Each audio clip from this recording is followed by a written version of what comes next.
Okay, so what we're up to here is chapter 8 of Hamshach Ayin Beis, page 12. So let me just sum up where we are. In first discourse, we're in the second discourse, chapter 8. In the first discourse, he began discussing the structure, the map of existence. And essentially, there are two components. One is we'll call it the transcendent light, the makif, or what he called the willpower. The will that is the mamutza, that is the interface between the one who wills and what he wishes, between the source and the object. That's the transcendent force. But to understand that well, which is kesed, that's crown, that's the kesed. But to understand that well, we have to understand the structure of what he wishes and how that came into being. So to understand it, he goes into understanding the world, what we call the world of Atzilut, the world of pnimius, the world of the structure of man, the structure of existence. So the first discourse really discussed it more than the analogy. The analogy reviews the concept of what we call eris pnimim, integrative forces. So as opposed to transcendent energy, there is an immanent energy, which is integrated, is internalized. And we understand that through the faculties of the human being, where every container is tailored to the energy that enters it. It affects the energy and the energy affects it. And they work together in a symbiotic relationship. And this, he goes into discussing exactly how they interact with each other and how the energy itself is not a amorphous and undefined energy. It is an energy that is initially one that is going to fit into a container, an pnimi. So it's not like the transcendent light that just happens to be diminished to fit into our existence. It is actually the energy of existence itself, and thus shaped in a shape and form of what we call the tzir ha'adam, the cosmic order, the shape of the human being, the physical human being, shaped in the image of the spiritual, the supernal and primordial man. And the second discourse, which we're in the middle of now, began to discuss how this all is, this example, as it is in the faculties of the human being, applies to the way things are in the world of Atzilus, as I just said, the supernal, Adam Elyon, that even though the essence of the divine has no shape and form, but he manifests in shape and form, and that's the world of Atzilut, which is essentially the quintessential or the archetypal shape and form of all of existence. And here too goes through the details of how this world of Atzilus has, like we have energy that enters into our faculties, the human being does. So Atzilus also has eris and kalim, energy and containers, and discussed how they're tailored to each other. And in the last chapter, chapter 7, was a discussion of the idea of that to understand how Atzilus consists of energies that are pnimim, fundamentally integrated and internalized, immanent energy as opposed to transcendent energy. He begins to explain the personality of Atzilus, that Atzilus is, number one, is not a new entity. It is a revelation of that which was there before. And yet, on the other hand, Atzilus is also even more distant from the Ein Sof, from the infinite, divine infinite light, than it is from the worlds below it.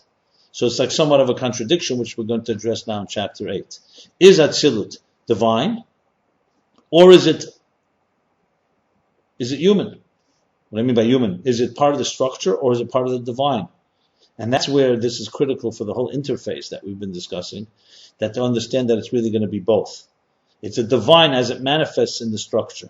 But this section that we've just studied was that Atzilut is, as even though it's divine, and as thus it is very distant from our existence, which is not divine, which is selfish and self-interest oriented, self-contained. Yet, as he said, that this world, the expression he used as we discussed, that more than this than Bria is distant from Atzilus, as Atzilus is distant from the divine light. Meaning that Atzilus, with all its divinity, is fundamentally an entity that is different than the divine in the fact that it has a structure.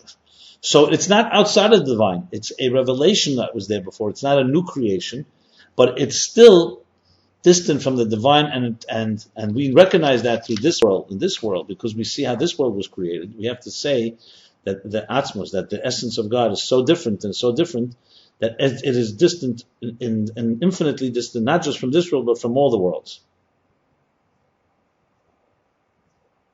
So now we have this quandary, this dilemma. What's with the story with Atzilus? Is on one hand, it's a divine world that is not new, and a revelation of that was there before. That was of what was there before. On the other hand, it is more distant from the divine infinite light than we are from Atzilut. So we begin now chapter 8.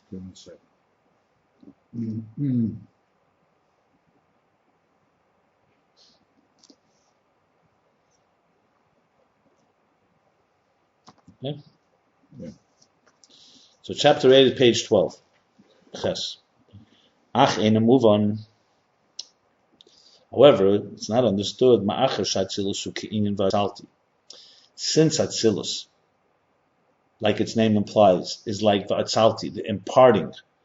It's taken from the verse in the book of Numbers in Ba'alescha, in the chapter Ba'alescha, where God says, "V'atzalti, I will impart from you, Moses, part of your divine spirit, upon the Skenim, upon the elders." So, in other words, it's an imparting of a spirit that's already there. Shezel Gileah Helam. This is the idea of something that reveals that which was concealed. In other words, it's not a new entity. It's new in the sense that it's revealed, but think of it like a potential that was there, and you just have to access it. You have to just draw it out, as opposed to having to create something completely new. For example, to turn a leopard into a tiger is a whole new entity. But to actualize the potential of a particular entity is called Gileah Helam. This means that it's not a new thing. And he brings proof to it from a book called the Mareches, a Kabbalistic work, the Middle Ages. What's the book called? Marechet. How do you spell? In Hebrew? I don't care anyway. Mem Ayin Reish Chof Sof. Or Maarechet. Okay. It really means editorial. Marechet is editorial board. Marechet is like the editorial board. But that's the name of the book. Marechet, like editorial board. It's an interesting name. Yeah. Like the Marechet writes, because he creates like a Marechet also means a structure or an organizer. So what does he say? He says, "Be'inyan Atzilus," when he explains Atzilus, "Shalein chadash davar b'maitza." That nothing was new. Nothing new was innovated in the source. V'netzal rakshin is v'netzal. Nothing was new. So chadash davar b'maitza v'netzal. Rakshin is gal keich kamus v'achosim keich alapel. Then Atzilus, nothing was new. Nothing innovative was created within the Maitzel and within the thing that was imparted. It's only revealing the hidden and the concealed potential and bringing it into actuality. It's realizing potential. So therefore we see from this Atzilus is nothing new. And how do we reconcile that? How do we reconcile that with what we've just said? That Atzilus is like completely distant from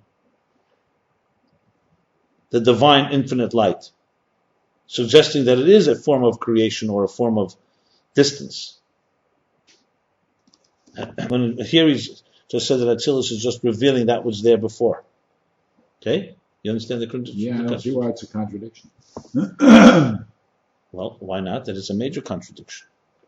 Is that still something new or is it not new?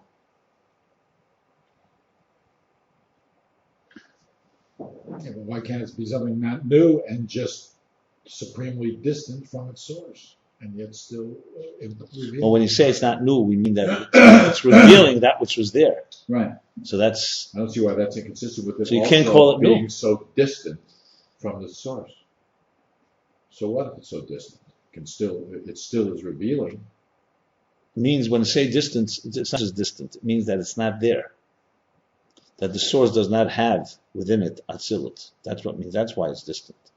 When something is close, it's not close, physical close. It means that an earlier entity contained the lower entity. When you say something is new, it means the earlier entity, the original source, does not contain the lower entity. With Atzilus, here we have a contradiction.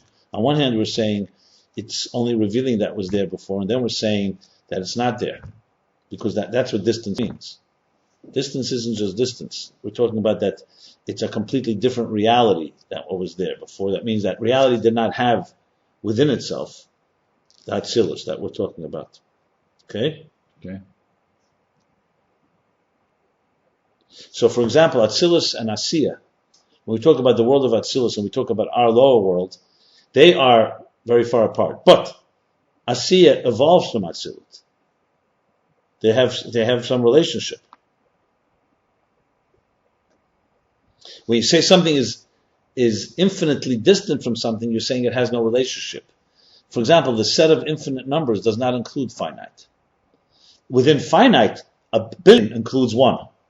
So the distance from 1 to a billion, then 1 to a billion is closer than a billion to infinite. That's the problem here. So the word distance, I'm just qualifying, means actually it's non-existent on that higher level, or so we assume. He's going to explain it. Here the inyan is, what is the meaning behind this? Here's the explanation. It's known that Atzilus, its role, it is the interface, the intermediary between the infinite divine light of the source to the creations. And look what we discussed later, chapters 160 and 161, where he goes into detail about this the element of this interface. And it's known, every interface, every interface needs to include within it both levels that it's connecting, or else it's not an interface. Okay? And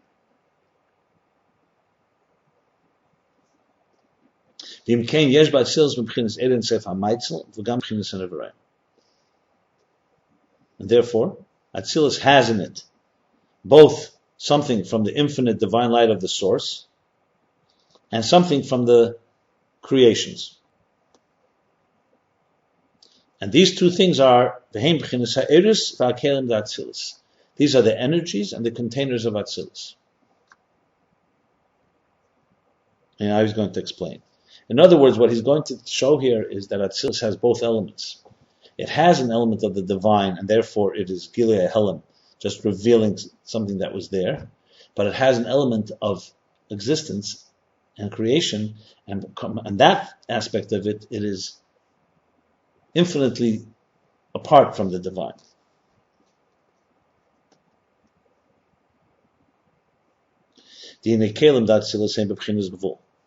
And he calls this the containers and the energies. The containers of Atzilus are finite.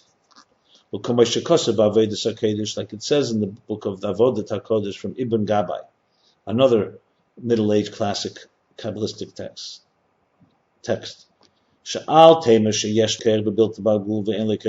cannot say that the divine has the power of the infinite and that does not have the power of the finite. Say that again. You cannot say what? That the divine has only the power of the infinite and does not have the power of the finite.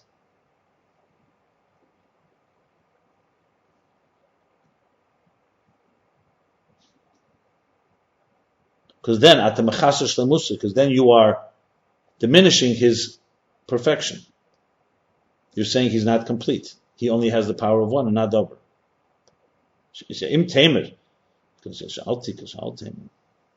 If you would say that he has the power of the finite, infinite, the does not have the power of the finite, that's the way it says. It's not that you shouldn't say. If you would say that he has the power of the infinite, not the power of the finite, you are actually weakening his complete, saying that he's not complete. You're diminishing his perfection. Because you're saying he's only infinite and not finite. He has only the power of infinite, not the finite. So you have to say that the divine infinite light has also the power to create the finite. And the first finite entity that emerges from him are the sfirot. And his meaning, the meaning of this is, the intention of this is, means the containers. Hakelim da Atzilus. Shem b'chinas gvul. The meaning of this are the containers of the world of Atzilus, that they are finite. Which means that they're within the parameters, and their personality and identity is specific. Chachma, wisdom. Chesed, love. It means it's chachma and not something else. It's chesed and not something else. So if you said that he only had the power of the infinite, which would mean no parameters, something that has no defined parameters, something would be missing. But his completion, his perfection dictates that there has to be also the power of the finite, and the power of the finite manifests in the spheres, which means the containers of the spheres, that they have a particular personality and identity. This and not that. The ikar mitzvah is b'chinas chachma v'chesed u'ba'kelim dafka. The primary identity, the primary existence of chachma and chesed, which are examples here, wisdom and love, are primarily in the containers. In other words, the primary what of chachma? Their personality, identity, is primarily in the containers. We will discuss that they're also in the energy, but they primarily take on shape in the containers. So basically, the containers reflect the part of the interface of Atzilus that is limited and defined, that represents the world of creation, the creations which are defined. The Gam Yesh Agbala, in addition to the fact that they're defined by their personality, they have an identity. It's called wisdom. It's called love. Love is not gvura, not discipline. Wisdom is not understanding. Things have a place and a specific identity with its parameters.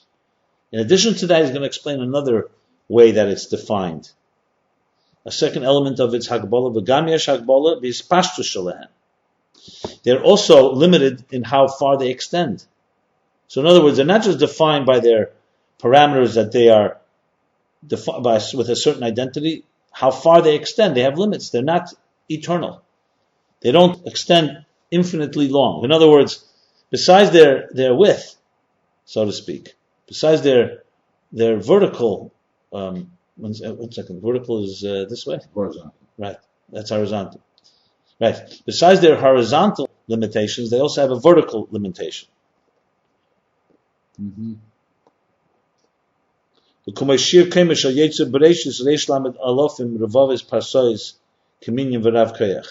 Like it says in the Kabbalistic text, that the shir kema, the size of the pillar of creation,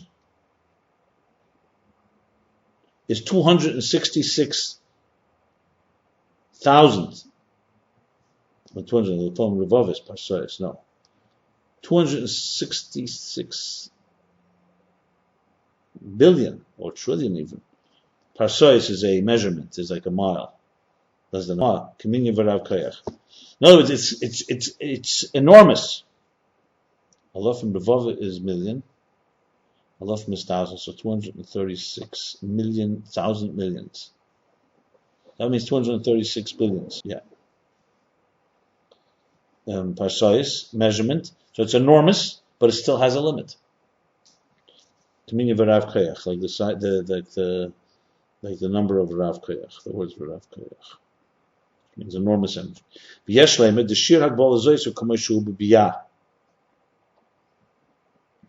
Yeshlema, we can say that this definition, this limitation, this finite state, this measurement, is the way it manifests in Biyah, in the worlds of Bria Yitzirasir. Dahainu kasher nimshel b'brio b'chinas mispr kazeh. That when Atzilus manifests and transmits and is drawn down into the worlds of Bria, that's when it is defined by this number. But in the world of Atzilus, you can say that this measurement, this size, has not yet been defined in its extension.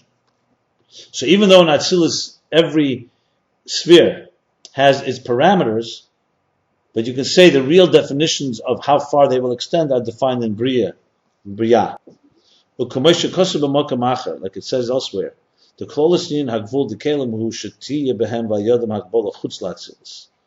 like it says elsewhere that the primary role, the primary idea of the finite nature of the containers in Atzilus is that there should be a containment, a limited flow outside of Atzilus.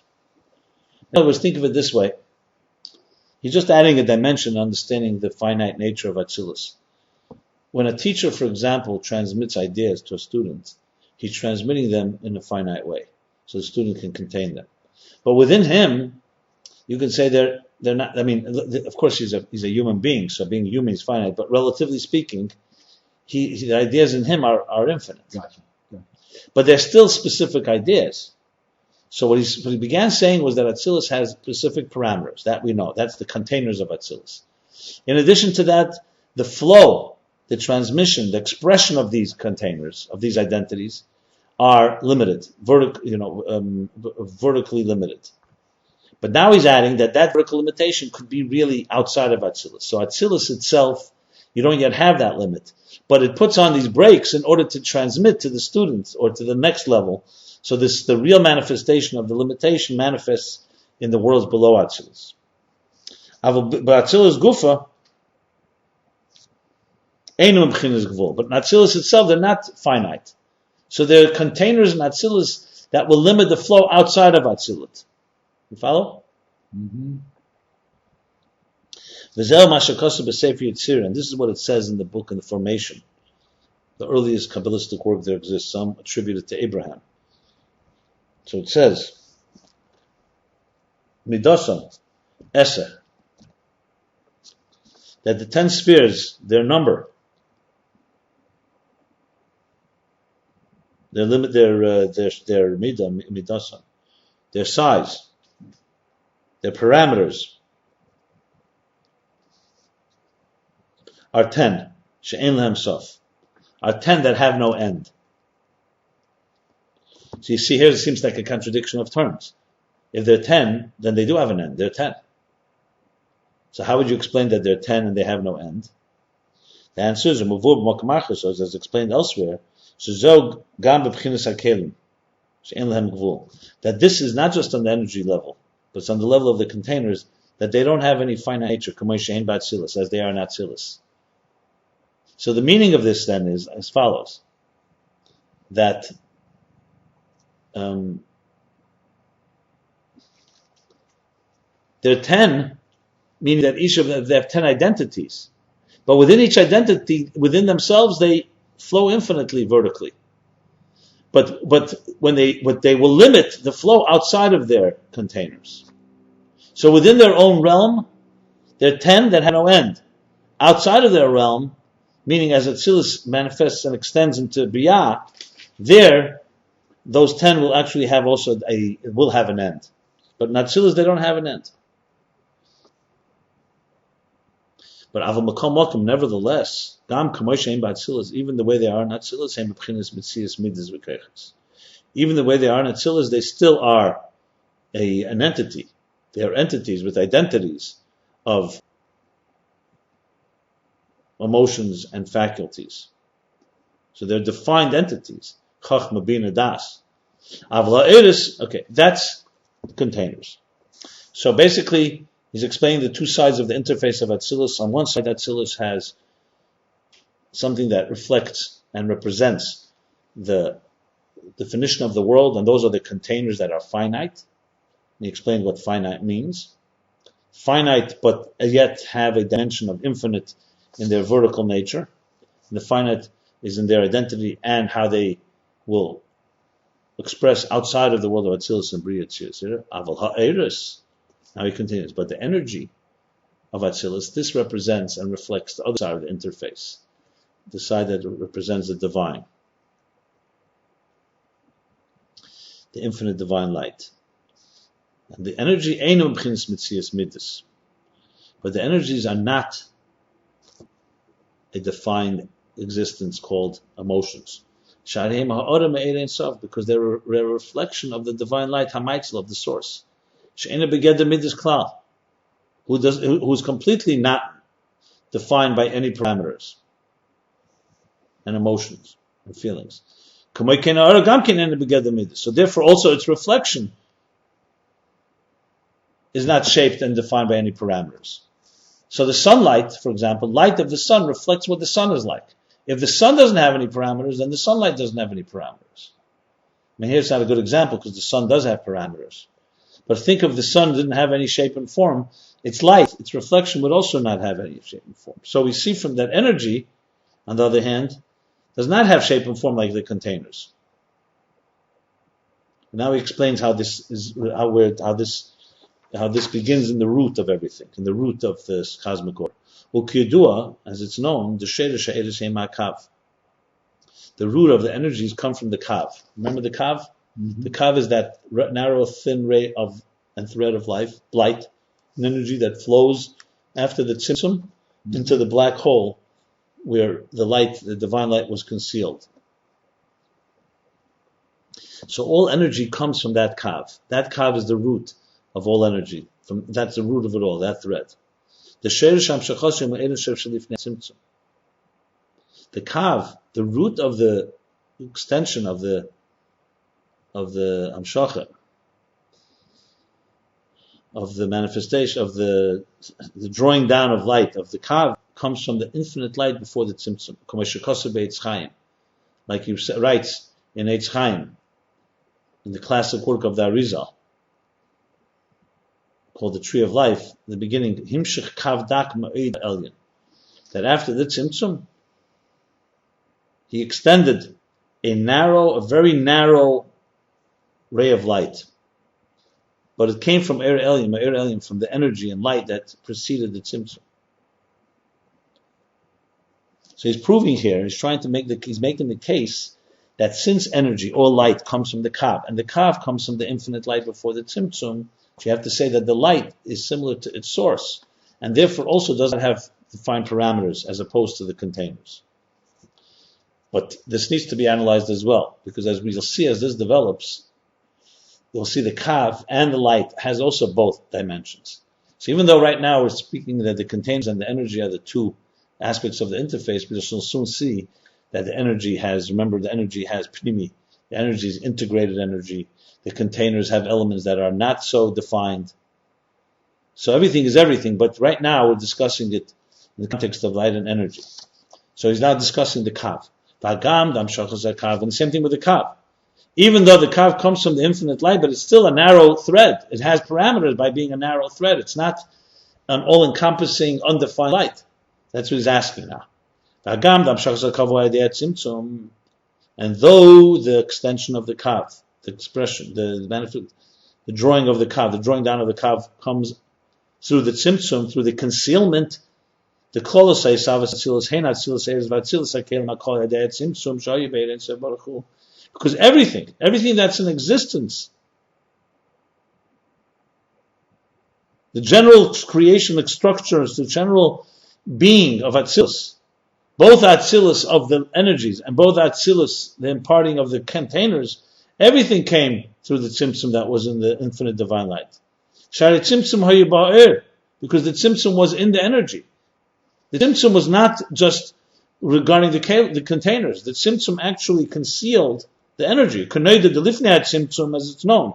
Before the tzimtzum hayu gilu b'chinas ein sof mamish. Before the tzimtzum, the revelation was literally infinite light.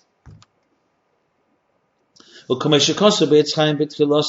writes, like it says in the Eitz Chaim, the same Eitz Chaim, in the beginning, the Torah that before the imparters were imparted, before the Natzon, the imparted spheres of Atzilus were imparted, there was a infinite, simple, all-encompassing light that had no shape and form, Pashut, that filled all of existence, and had no head and no end, had no beginning and no end. Everything was one indivisible energy, light. What's that called? Was what called? That way you just described it before the imparting.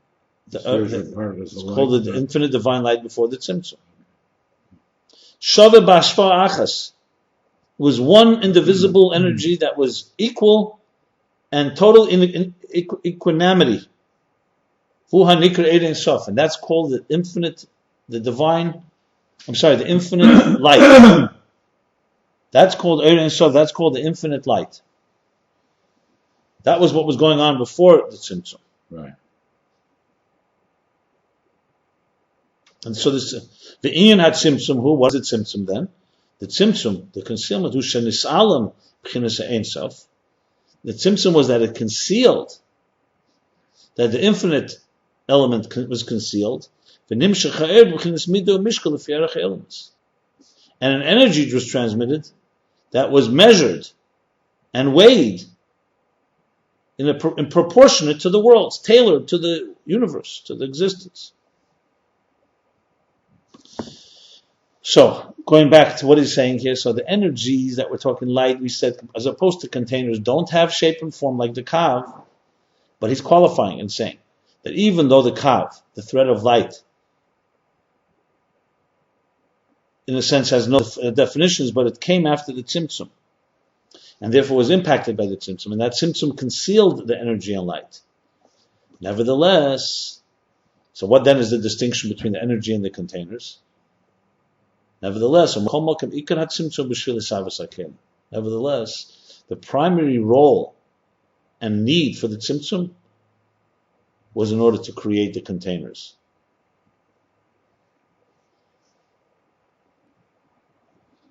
Like he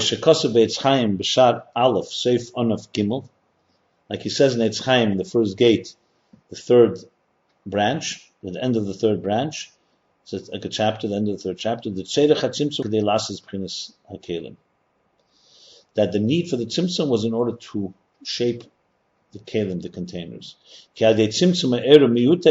Because through the concealment and the diminishing of the light and the energy, the diminishing and the concealment through the tzimtzum er miyute, through the concealment and the diminishing of the light, yesh afsharas ala kelim lisavas ulizgalas.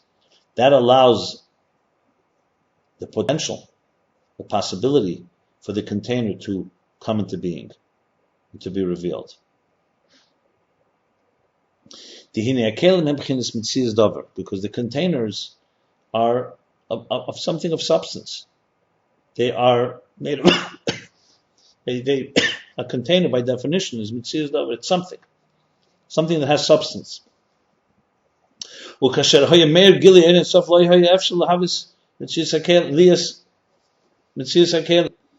as long as the divine light, the divine infinite light, the infinite light was radiating, there's no room for any substance, for anything to emerge, because that's what was dominating. And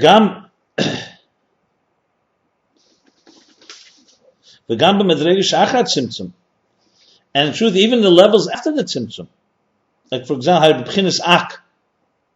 like in the level of Ak, Adam Kadmon, the primordial man, is the first world that's after the tzimtzum.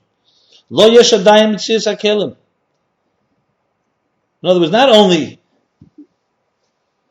in the infinite light before the tzimtzum, kelim could not have emerged. Even after the tzimtzum, the first world, because it's still so intense, the energy, even after the containment and the concealment, in the world of Ak, there isn't any kelim yet. Because the energy is radiating there in a revealed manner. Which means not just it is the essence of the kav, of the thread, it radiates in Ak. Shemer Sham, the Gili Mamish, it radiates there in a literally a revealed manner. Therefore, there cannot be the existence of containers. There's no space for them. What's overwhelming is the infinite light. What's overwhelming is the light not the infinite, the light.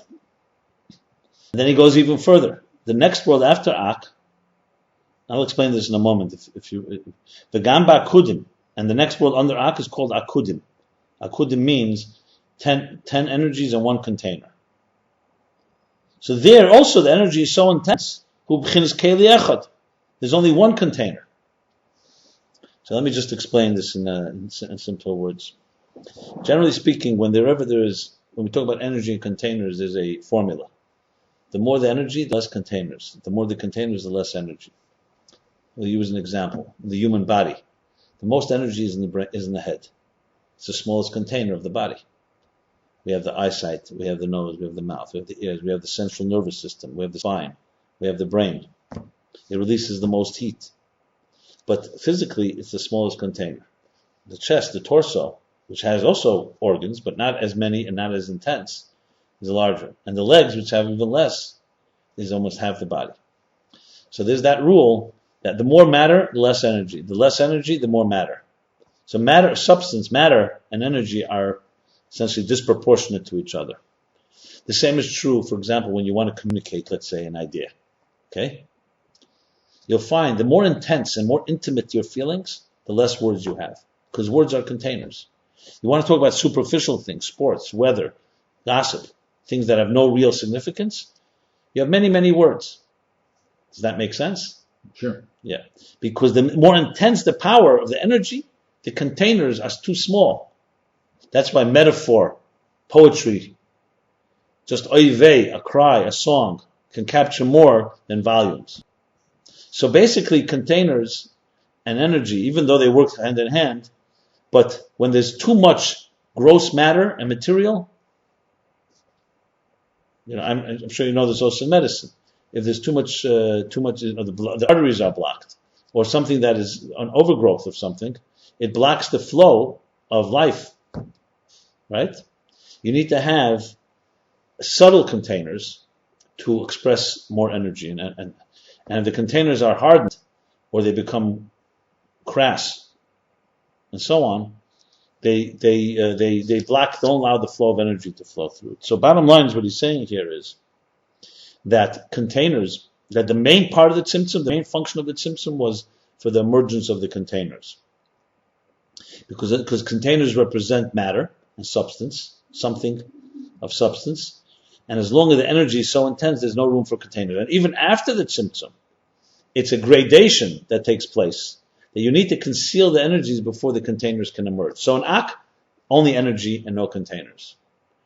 In Akudim, 10 energies, one small and very limited container.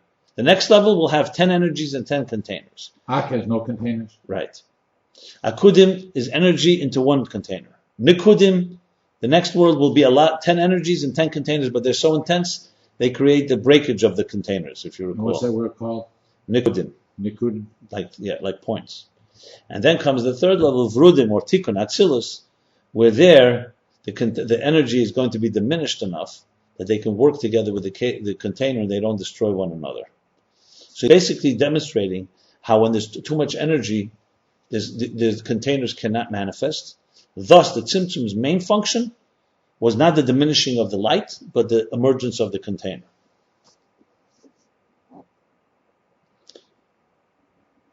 So if that's the case, that even after the tzimtzum, Ak and Akudim,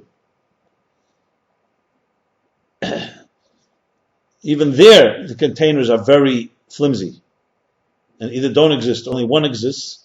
The kolshkim b'chinas gilei ha'ere and sof salifnei tzimtzum. So how much more so when the infinite light before the tzimtzum irradiates? Lo yefshar klal liyas yisav v'sakelim. It's impossible at all that the kelim should be created. So how are they created?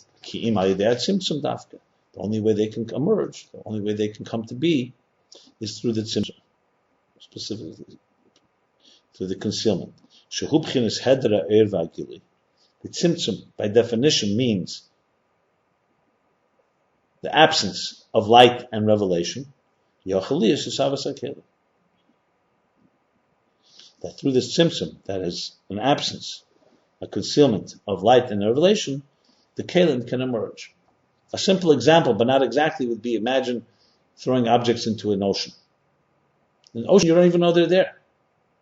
For you to be able to discover them, you have to drain the ocean. You have to drain the water, and then the containers will emerge. Now, it's not an exact example because the containers in the ocean are there intact. Here, in the infinite light, they can't even emerge because they're completely subsumed. Mm-hmm. They're completely engulfed in the infinite light. But the idea is a similar idea. So for a container, which is the opposite of revelation, a container contains, a container is parameters, you need to conceal the light for the container to emerge. Or, psychologically speaking, when someone's presence is so overwhelming, let's say in a relationship, the other person cannot be. You have to have some containment, some type of concealment, some type of limitation of the energy flowing, or else there won't be an emergence of another entity.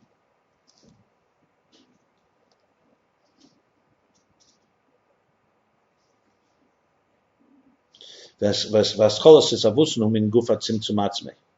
the beginning of the shaping of the creation of the kelim, of the containers, is actually from the gufa tzimtzum, from the body of the tzimtzum itself. He's taking it a step further. Not only does the tzimtzum conceal the energy to allow the containers to emerge, the containers are created out of the body of the tzimtzum itself, out of the personality of the tzimtzum itself. Like it says there in Eitz Chaim that he was citing earlier. Ayin Beis, the second branch, before he referred to Ayin Gimel. The Ayin had tzimtzum hulegala sheresh hadin. That the Ayin, the idea of the tzimtzum, is to reveal the root of din, which is the root of discipline, the root of concealment, the root of withholding. And in the footnote there, and in a footnote there, the sheresh hadin ubchinas hamokim shu dugmas hakelim, that the root of din, the root of discipline, is the level of space, and that's the example. So dugmas hakelim, that's similar to the containers. So we see that the tzimtzum actually reveals this dimension, the space which is the containers. Or Mishnah, he's bringing sources from the Kabbalah. Mishnah Chassidim, who's a student of the Arizal, another great Kabbalist, Kosov. Himtzi sheresh adim b'mashem tzimtzum atzmei. He was able to find himtzi. He was able to conceive of the root of din, of discipline, of concealment. In b'mashem tzimtzum atzmei, in what he concealed himself. So again, all showing that the tzimtzum, the tzimtzum itself, is the root of the din, of the discipline, of the withholding. What's din? Din means judgment. Dim or din? Din. Din? Yeah. So the root of din, of judgment, is from the tzimtzum, the root of judgment. Judgment is the name Elokim is the name that usually refers to concealment. When you judge, you have to withhold compassion and love. Right. And it's discipline. If chesed, love, is extending feelings, din is withholding them. And both are necessary. So chesed would be like the emanation and transmission of light. Gvura and din would be the withholding. And that's all rooted in the tzimtzum. So it's not just the tzimtzum that conceals the energy, the tzimtzum itself conceives of din, of withholding. When he says mokim, what's the space? The space is the black hole, is the emptiness, is the empty hole, the black hole that was left when the tzimtzum concealed the energy there. That's the space within it. I'm sorry. This space, is that empty space, is that emptiness. Within which all the worlds were shaped. So Mishal Sid is saying that he conceived of this, the root of din, of judgment and concealment, by concealing himself, and that's the space that was created in this empty hole within which all the worlds were shaped and formed. How he adds. Remember, this is a map of the picture. It's explained elsewhere. Shehi reshimu shebetecha chol. Now, more specifically, this isn't just the empty space. Within the empty black dark hole that was left after the tzimtzum concealed the light, a residue, reshimu. This is a new word. Shehi reshimu shebetecha chol. There's a certain residue, a certain leftover. Something remained after the light was concealed. That's actually the space that was revealed through the tzimtzum. So when the light was contained, when the light was concealed and concentrated, and it left the black hole, it wasn't a complete empty black hole. Something remained there, very, very like a residue, that would become what we call now space, within which the space of existence and the parameters of all existence would be shaped and formed. So think of it like this. Think of it like one example I gave earlier. The sea parts, the ocean parts, now you have a space. In this space now we can create an independent entity. When a teacher doesn't overwhelm a student and contains himself, he allows space. When a relationship, there are two people and you let space for the other person, they emerge and you can build something. But as long as the ocean is just spilling over and flooding everything, there's no room for this type of emergence. So that's called reshimu. How do you spell? reshimu. Mashenkin. Okay, so all this is the containers. So the containers the main primary role of the tzimtzum is to reveal the containers. They're made possible when the light is diminished, and then there's this emergence of the space that I'm referring to, the residue, which is the root of all the containers. Mashenkin ha'eres, on the other hand, the eres, the energies, ha're'ein savusim in tzimtzum. Their substance, their creation is not from the tzimtzum. Because from absence you can't create revelation. From absence of light you can't create revelation of light. The absence of light that the tzimtzum did was primarily to reveal something that's not light, which is container. So the tzimtzum did impact the energy, as we will discuss. It diminished it, it concealed it, but their actual existence of light doesn't come from the tzimtzum, because tzimtzum is the opposite. Tzimtzum conceals, doesn't reveal. So think of it like this. Think of a projector, okay, projecting white light onto a wall, right? And then you put a film in between that reflects letters or images or a movie or whatever. So the images and the movie could not be made possible unless you had that film. The light it precedes the film. The light is shaped by the film, but the light is not created by the film. Clear. The light is created by the projector that precedes the film, the filter. So through absence of light, you cannot have light. Absence of light does not create energy, does not create a revelation. Where does the light then come from after the tzimtzum? It comes from light that reflects after the tzimtzum. The kav that flowed after the tzimtzum, from there, light receives its energy. And that flows from Atzilus Ein Sof, from the light before the tzimtzum, from the essence of the light, divine infinite light before the tzimtzum. And even though that the kelim, the containers, in actuality, is called qualifying, that also the containers themselves don't just emerge. Like here, like I mentioned with the film, the images you see on the wall, on the screen, right? Yeah. Are shaped by the film. So, but without the light, you also wouldn't have those images. So the containers also come to us through the light, but they don't originate from the light. You follow me? Mm-hmm. Mm-hmm. So even though that in actuality the containers also come, like I said here, the images or the letters also come ma'akav, from the ray of light. Is because through light and energy and revelation, all of existence was created. Remember that? Because remember, if you only had a film, you couldn't see a movie. You need a light that shines through the film. Okay? That's because the kav, the ray of light, manifests in the film of the reshimu, in the residue.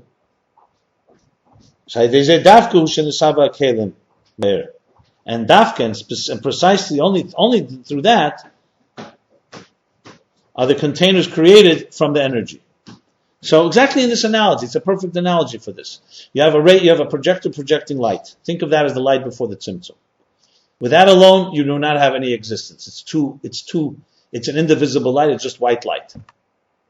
The tzimtzum conceals the light. The tzimtzum is like the film you put in there. It conceals the light, and now lets the light, but here there's one step different.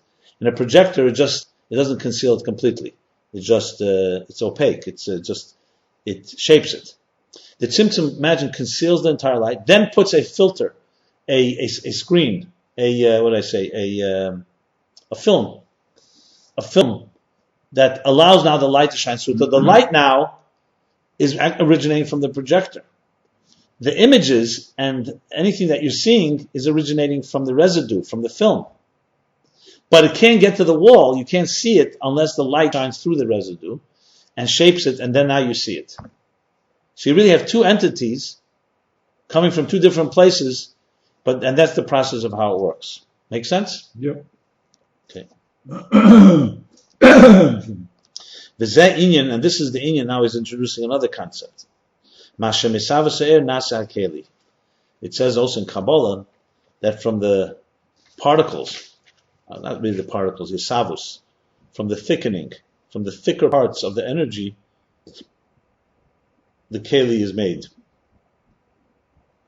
The inyan yisavus, and this thickening is ubchinas hagbola v'ametzius sebair sheboy de davar. This thickening is a finite element and some type of substance that's within the energy that comes from elsewhere. He's adding now one more component. Let's use the projector example. The projector shines now through the film onto the screen. It's both a combination of light that's being shaped by the residue, by the containers, okay? By defined containers. He's adding that the light itself also has in it certain pieces of particles that are not coming from the light itself. In other words, somewhere the power of the infinite has also embedded within the energy certain thickening that's not pure energy, and allows it to, and from that will ultimately also evolve the containers. Just another additional element of how containers are. It's just an additional element of how containers are shaped and formed. And Kumayel Derech Moshel, he gives an example. Like an example. Like the letters of the mind. Shekol Inyan Sichli, every intellectual idea, Hariyesh by Asius, has letters. Letters in which it dresses and manifests and is revealed. That also before that concept was consciously understood, was consciously in our minds, consciously comprehended. It has concealed letters. And afterwards they become actual letters that allow the seichel, that allow the idea to be manifest. In other words, before we actually think of an idea, we also have within us tools to find parameters. But when the seichel, when the idea begins to become shaped and formed, that's when those letters, we begin to actually take on a certain manifest form. So the energy also has, in other words, the potential somewhere letters. And these letters don't come from the actual intellectual idea. Because if they did, if that's the case, then every idea should have unique, tailored letters just for that idea. And we said that's not the case. In other words, letters are a type of neutral entities. They're like tools that any idea can use. So you have to say the letters are not a fundamental part of the idea. The idea just uses these letters. I'm speaking right now. I use A, B, C, D, E, but I can use it for an infinite amount of ideas. So you have to say the letters don't come from the original concept, but they shape and form the concept. So in other words, they exist beforehand, like I said with the film.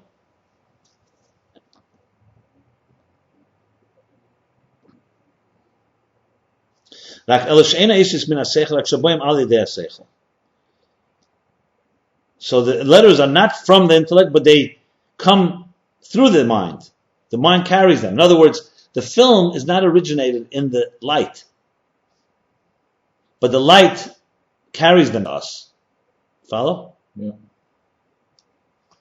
So the letters that I'm using right now are not originating in the mind, but the mind and its intellectual power, when it uses these letters to express itself. The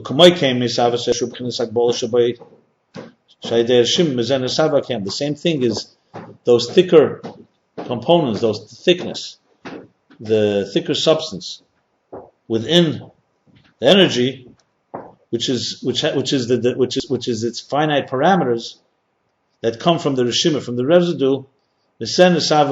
From that's where the kalim were created from. And the true source of the kalim of the containers is from the residue, from the reshimu, from the leftover residue. The only thing is the process of how it's created. The images we see on the wall, on the screen, come from the film, not from the light. But the process of how we see them, come from the thin ray of light, which is the revelation, the transmission. Because every existence, everything that comes into being has to come through a revelation. If you didn't have light, you'd only have a film, you'd only have darkness, you'd only have concealment. Everything has to come through an expression. And in this case, it's the light that expresses it. But the root of the containers are not in the light, they are in the film, in the residue. But the essence of their root of their creation is from the residue. So we see two distinct entities. And the root of the energies of the light, that comes from the etzem akav. They come from the essence of the ray of light, from the projector.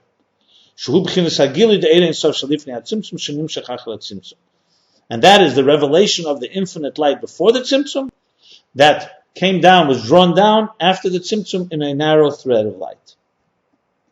So what do we conclude from this? And therefore, therefore the energy really have no substance. They don't have any substance and being and identity that's defined in parameters that are defined. And now he concludes, these are the two levels of the interface of Atzilus. Remember, we're talking about the two dimensions? The two levels of the interface. One that represents the divine, infinite light, and one that represents the creations, one that represents no shape and form, one that represents parameters and finite identity.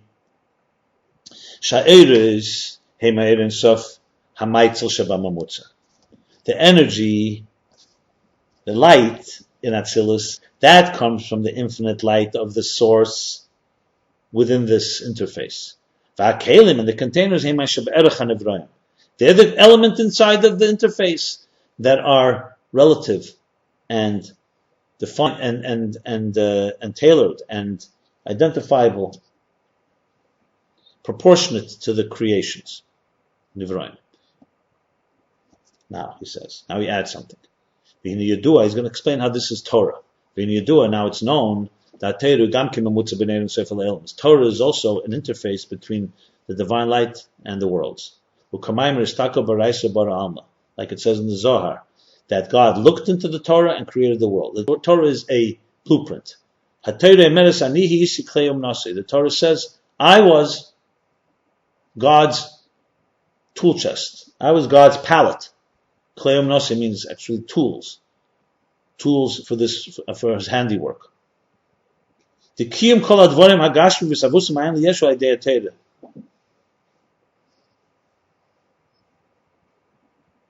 A Torah dasiya. The kiyum, the maintaining the existence of everything that exists and the creation of everything from nothing to something, from ex nihilo, is through the Torah and Asiya. So the Torah as it is manifest in this world of Asiya. Shekol hadvarim agashim aksuvim b'Torah, heim chayusim v'kiyum v'yesh mehem shenemer beremez. That everything that talks about in the Torah, the material things the Torah talks about people, about trees, about places, that precisely is the soul, the life, the source and sustenance of those actual physical things. Because the Torah is the way that is what carries the power of creation into existence through the map. God looked into the Torah and created. Some things say specifically in the Torah, v'yesh mehem shenem beremes. There are things that the Torah says in a hint. So even though there are things in this world that you may not find exact physical counterpart in the Torah, but it's hinted to in the Torah. And this is what our sages say, that Dibur Chacham, that the wise men, the sages, spoke Beheva. They spoke about the present. But Beheva also means Hainu Behisavus, that they spoke about the creation. So the Dibur Chacham, the words of the wise, were speaking about the creation, that their Torah actually was the source of the creation of everything in existence. In every world, in every universe, there's a Torah, there's a level of Torah, through which that level in Torah is the transmission and the joining of the divine light in that particular world.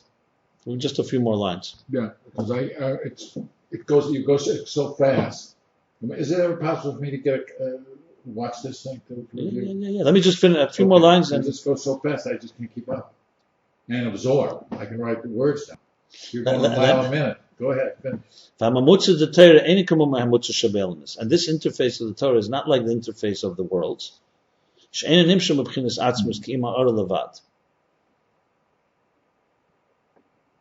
Because the interface in the world that we were talking about in Atzilus doesn't come from the essence itself. It comes from a reflection of the essence. And the Torah, the interface, is not does not separate. It actually unites and transmits the essence of the divine, as it says elsewhere. This will all be explained a lot later. Much later when he talks about the whole dimensions. Nevertheless, this expression of the divine essence is through an intermediary. And the intermediary, the interface, contains two levels, and that's the inyan of the inner dimension of Torah, the esoteric, the and the outer exoteric dimension of Torah. The external, or the outer dimension of Torah, comes in a finite way. Like we read in the Talmud, these are the things that are treif, that are not kosher. And these are the things that are kosher. So very clearly, by saying these are the things that are this way, these are the things that are not this way, these are things that are non-kosher, these are things that are kosher, it's very clearly defining things by measurement and parameters and metrics.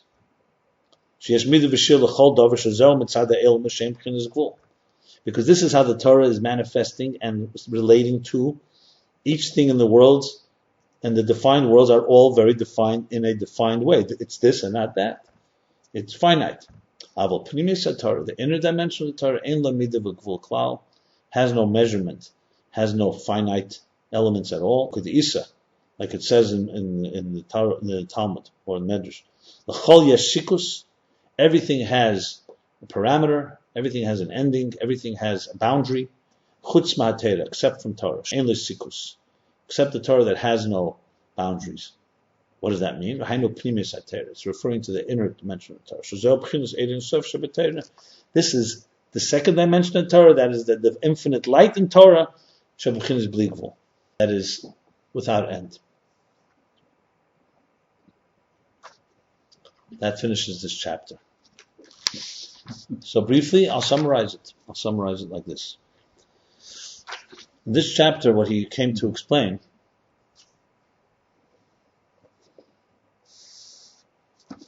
to answer the question that he didn't answer directly yet, but he began to answer. That what is Atzilus? Is Atzilus Gilei Helam? Is it the revelation of something that was there before? Or is it something new that doesn't exist before? Because on one hand, we say it means to impart. That means it was there before. And like he brought from the Mareches, which is the Kabbalistic work, that nothing new in Atzilus is just revealing the potential that was there before. On the other hand, we said Atzilus is even more distant from the divine light than this world is from Atzilus. So therefore, it doesn't exist. Atzilus doesn't exist in that dimension. So to answer that, he began explaining the concept of an interface. It's not so complicated if you sum it up. Listen, the interface has two components. It has something from the infinite. It's an interface between the divine infinite and the creation. So it has something from the infinite. That's the energy. And he went at length here explaining how energy is not defined by and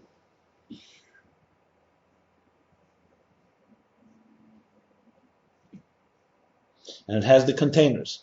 The containers, as he explained, are very finite and have finite parameters. The energy is infinite and does not have finite parameters.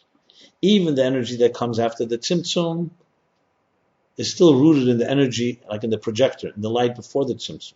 However, it comes down in our ray. The containers, on the other hand, are rooted in the residue, in the tzimtzum itself.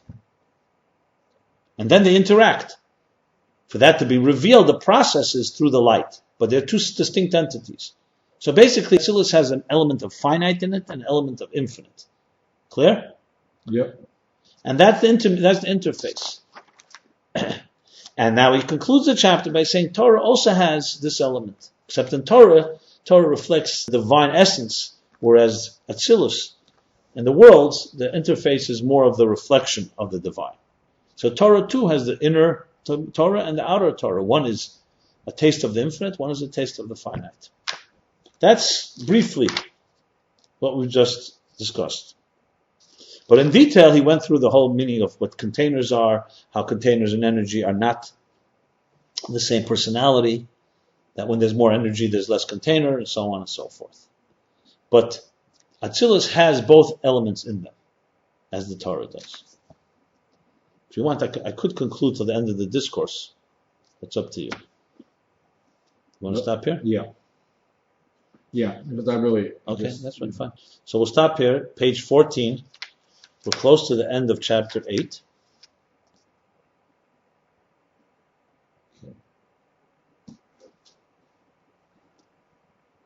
No, are you done? In other words, I don't know what to do. There's such profound ideas.